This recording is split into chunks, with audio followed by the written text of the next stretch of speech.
ನಮಸ್ಕಾರ ಸ್ನೇಹಿತರೆ. ಸಿನಿಮಾ ಆಗಲಿ ಅಥವಾ ನಾಟಕ ಆಗಲಿ, ಅಲ್ಲೊಬ್ಬ ಕಾಮಿಡಿಯನ್ ಇರಬೇಕು. ಆತನ ಕೆಲಸ ಏನು? ಜನರನ್ನ ನಗಿಸುವಂತಹದ್ದು. ಅದಕ್ಕಾಗಿ ಆತ ಏನೆಲ್ಲ ಬೇಕು ಎಲ್ಲದನ್ನು ಮಾಡೇ ಮಾಡ್ತಾನೆ. ಅದೇ ರೀತಿಯಲ್ಲಿ ರಾಜಕೀಯದಲ್ಲಿ ಕೂಡ ಅಷ್ಟೇ, ಯಾರಾದ್ರೂ ಒಬ್ರು ಕಾಮಿಡಿಯನ್ ಇರಬೇಕಾಗ್ತದೆ ಅಥವಾ ಹುಚ್ಚುಚ್ಚಾಗಿ ಮಾತಾಡುವಂತವ್ರು ಇರಬೇಕಾಗ್ತದೆ. ಆಗ ಜನರಿಗೂ ಎಂಟರ್ಟೈನ್ಮೆಂಟ್ ಸಿಗ್ತದೆ, ಹಾಗೇನೆ ರಾಜಕೀಯ ಪಕ್ಷಗಳಿಗೂ ಕೂಡ ಒಂದು ರೀತಿಯಾದಂಥ ಎಂಟರ್ಟೈನ್ಮೆಂಟ್ ಸಿಗ್ತದೆ. ನಿಮಗೆ ಗೊತ್ತಿದೆ, ನಕ್ಕಾಗ ನಮ್ಮ ಆರೋಗ್ಯ ವೃದ್ಧಿಸ್ತದೆ ಅಂತೇಳಿ ಹೇಳ್ತಾರೆ. ಅದಕ್ಕಾಗಿ ಇತ್ತೀಚಿನ ದಿನಗಳಲ್ಲಿ ಬಹಳಷ್ಟು ಜನ ಈ ಸ್ಟ್ಯಾಂಡ್ ಅಪ್ ಕಾಮಿಡಿ ಪ್ರೋಗ್ರಾಮ್ಗಳನ್ನ ನೋಡಿಕೊಂಡು ಒಂದಿಷ್ಟು ಮನಸಾರೆ ನಕ್ಕು ಮನೆಗೆ ಬರ್ತಾರೆ. ಆ ಮೂಲಕ ತಮ್ಮ ಆರೋಗ್ಯವನ್ನು ವೃದ್ಧಿಸ್ಕೊಳ್ತಾರೆ. ಹಾಗೇನೆ ಕರ್ನಾಟಕದ ರಾಜಕೀಯದಲ್ಲಿ ಕೂಡ ಅಷ್ಟೇ, ಒಂದು 2-3 ಜನ ಇತ್ತೀಚಿನ ದಿನಗಳಲ್ಲಿ ಸ್ಟ್ಯಾಂಡ್ ಅಪ್ ಕಾಮಿಡಿಯನ್ ಆಗ್ಲಿಕ್ಕೆ ತಾ ಮುಂದು ಅಂತ ಹೇಳ್ಕೊಂಡು ಕಾಂಪಿಟೇಷನ್ ಅಲ್ಲಿ ಹೊರಟ ರೀತಿಯಲ್ಲಿ ಕಾಣಿಸ್ತಿದೆ. ಹಾಗಾದ್ರೆ ಯಾರು ಈ ಸ್ಟ್ಯಾಂಡ್ ಅಪ್ ಕಾಮಿಡಿಯನ್ಸ್? ಇವ್ರು ಯಾವ ರೀತಿಯಾಗಿ ಜನರಿಗೆ ಎಂಟರ್ಟೈನ್ಮೆಂಟ್ ಕೊಡ್ತಾ ಇದ್ದಾರೆ? ಈ ವಿಷಯಗಳಿಗೆ ಸಂಬಂಧಪಟ್ಟಂತೆ ನಿಮ್ ಜೊತೆ ಮಾತಾಡ್ತಾ ಇದ್ದೇನೆ. ಸ್ನೇಹಿತರೆ, ನಿಮ್ಮೆಲ್ಲರನ್ನು ಕಾಫಿ ಅಂತ ಡಿಜಿಟಲ್ ಚಾನಲ್ಗೆ ಸ್ವಾಗತಿಸ್ತಾ ಇದ್ದೇನೆ.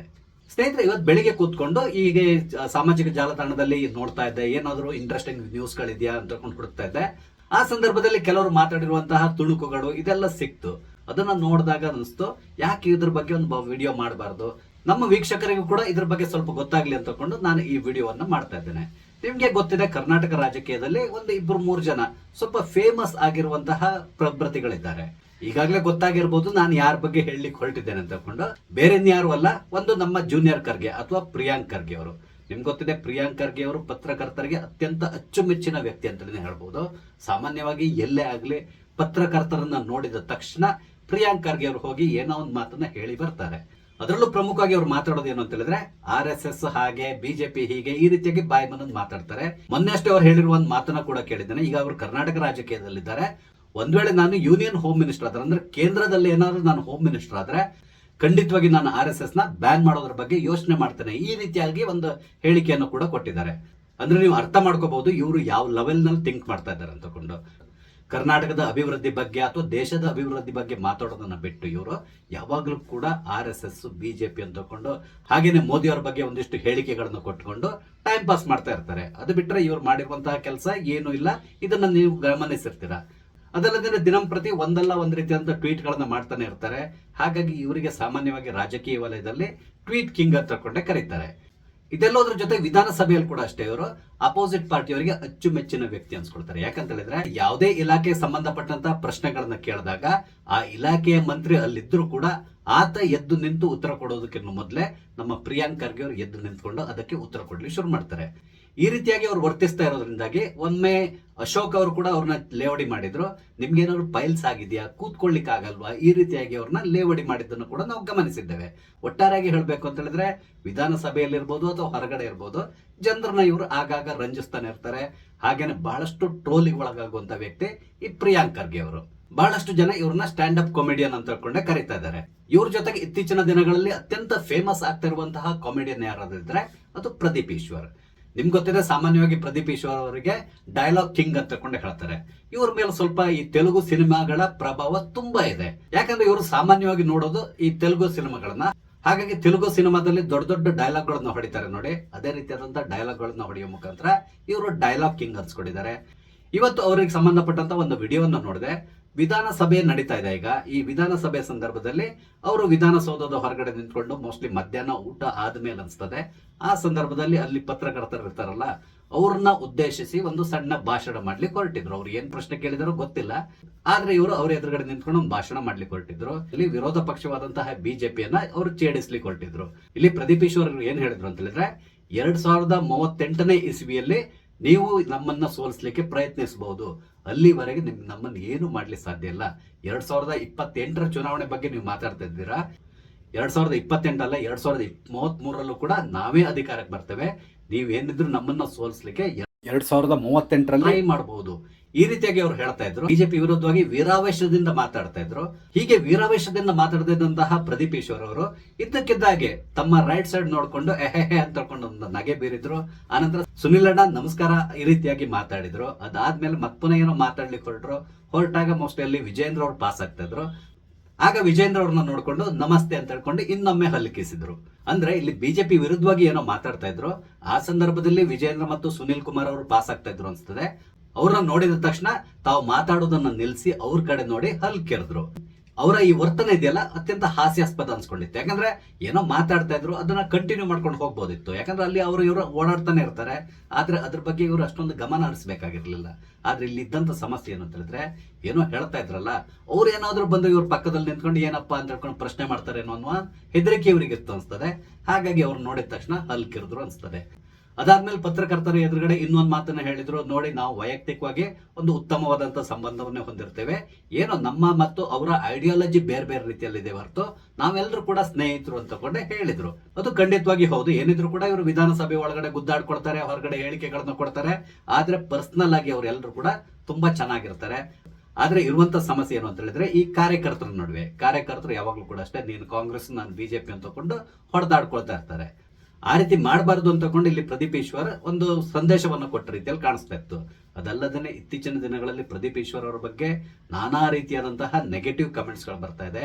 ಈತ ತನ್ನ ಕ್ಷೇತ್ರದಲ್ಲಿ ಒಂದೇ ಒಂದು ಪೈಸೆ ಕೆಲಸವನ್ನ ಮಾಡಲಿಲ್ಲ, ಬರೇ ಡೈಲಾಗ್ ಹೊಡ್ಕೊಂಡು ತನ್ನ ಸಾಮ್ರಾಜ್ಯವನ್ನ ವಿಸ್ತರಿಸುವ ನಿಟ್ಟಿನಲ್ಲಿ ಕೆಲಸ ಮಾಡ್ತಾ ಇದ್ದಾನೆ ಹೊರತು ಕ್ಷೇತ್ರದ ಬಗ್ಗೆ ಈತನಿಗೆ ಕಿಂಚಿತ್ ಕೂಡ ಗಮನ ಇಲ್ಲ. ಈ ರೀತಿಯಾಗಿ ಅವ್ರನ್ನ ಟ್ರೋಲ್ ಮಾಡ್ತಾ ಇದ್ದಾರೆ.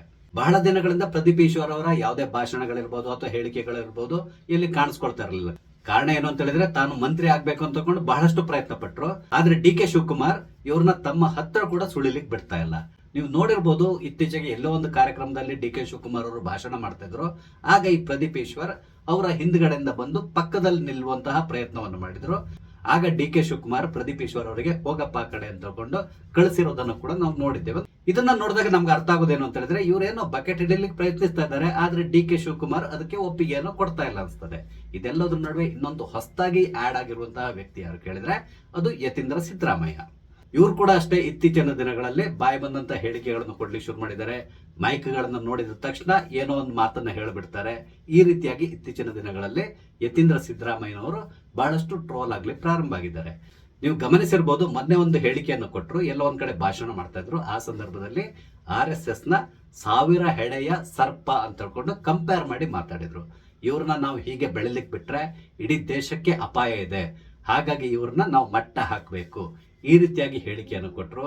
ಹಾಗೇನೆ ಬಜರಂಗ ದಳ ಇರ್ಬೋದು ಅಥವಾ ಹಿಂದೂ ಸಂಘಟನೆಗಳಿರ್ಬೋದು, ಇವರೆಲ್ಲರೂ ಕೂಡ ದೇಶಕ್ಕೆ ಮಾರಕ ಅಂತ ಹೇಳ್ಕೊಂಡು ಹೇಳಿಕೆಯನ್ನ ಕೊಡ್ತಾ ಇದ್ದಾರೆ. ಅದಲ್ಲದೆ ಬಿಜೆಪಿ ಮತ್ತು RSS ಇಡೀ ದೇಶದಲ್ಲಿ ಜಾತಿಯ ವಿಷ ಬೀಜವನ್ನ ಬಿತ್ತಾ ಇದೆ, ಕೋಮುವಾದವನ್ನ ಇವರು ಪೋಷಿಸ್ಕೊಂಡು ಹೋಗ್ತಾ ಇದ್ದಾರೆ, ಈ ರೀತಿಯಾಗಿ ಹೇಳಿಕೆಯನ್ನ ಕೊಟ್ಟರು. ಇಲ್ಲಿ ಆಶ್ಚರ್ಯ ಆಗೋದೇನು ಅಂತ ಹೇಳಿದ್ರೆ, ಕಾಂಗ್ರೆಸ್ಗಿಂತಲೂ ಜಾಸ್ತಿ ಆದಂತಹ ಕೋಮುವಾದವನ್ನ ಯಾವುದೇ ಪಕ್ಷ ಮಾಡಿಲ್ಲ ಅಂತಲೇ ಹೇಳ್ಬೋದು. ನಿಮ್ಗೆ ಗೊತ್ತಿದೆ, ಅವರು ಒಂದು ಕೋಮಿನವ್ರನ್ನ ಯಾವ ರೀತಿಯಾಗಿ ಪೋಷಿಸ್ಕೊಂಡು ಬರ್ತಾ ಇದ್ದಾರೆ, ಅವರ ತಾಳಕ್ಕೆ ಯಾವ ರೀತಿಯಾಗಿ ಕುಣಿತಾ ಇದ್ದಾರೆ, ಎಲ್ಲದನ್ನು ನಾವು ಗಮನಿಸ್ತಾ ಇದ್ವಿ. ಒಂದೇ ಮಾತರಂ ವಿಷಯದಲ್ಲಿ ಅವ್ರು ಯಾವ ರೀತಿಯಾಗಿ ಈಗ ಹೇಳಿಕೆಗಳನ್ನ ಕೊಡ್ತಾ ಇದ್ದಾರೆ.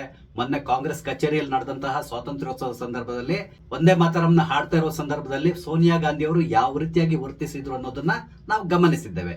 ಇಂಥವರು ಇನ್ನೊಂದು ಪಕ್ಷದ ಬಗ್ಗೆ ಅವರು ಕೋಮುವಾದಿಗಳು, ಅವರು ಹಾಗೆ ಮಾಡ್ತಾರೆ, ಜಾತಿಯ ವಿಷ ಬೀಜವನ್ನ ಬಿತ್ತಾ ಇದ್ದಾರೆ, ಈ ರೀತಿಯಾಗಿ ಪದೇ ಪದೇ ಹೇಳಿಕೆಗಳನ್ನು ಕೊಡ್ತಾ ಇದ್ದಾರೆ.